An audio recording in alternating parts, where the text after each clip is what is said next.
У нас сегодня на утренний час по оперативным данным в республике действует 171 пожар, из них тушится 58, людей работает 2402 и 301 единица техники. За сутки локализовано 11 пожаров, ликвидировано 8. К сожалению, добавились 15 пожаров. Сухая ветреная погода усложняет ситуацию. Между тем, по мере возможности работает авиатехника. В частности, вертолеты работали в Кобяйском районе и Хангаласском районе. Занимались сливом воды в Кобяйском районе и по переброске сил и средств на пожаротушение в Хангаласском районе и Усалданском районе.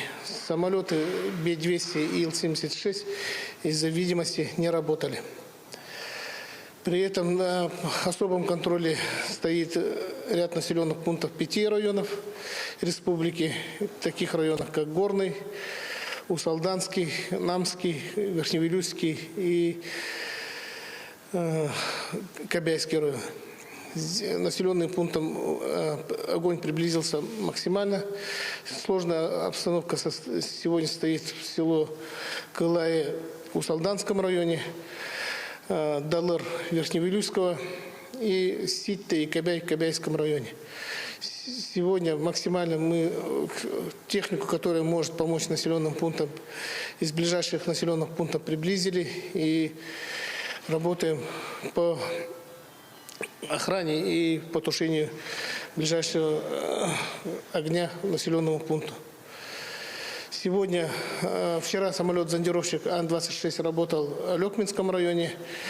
И сегодня район подтвердил хороший слив воды на тех пожарах, которые действовали в населенном пункте Лёкминского района. И сегодня также самолет планируется работать по нашим районам. Это опять же Лёкминский район. И если получится, то Хангаласский район.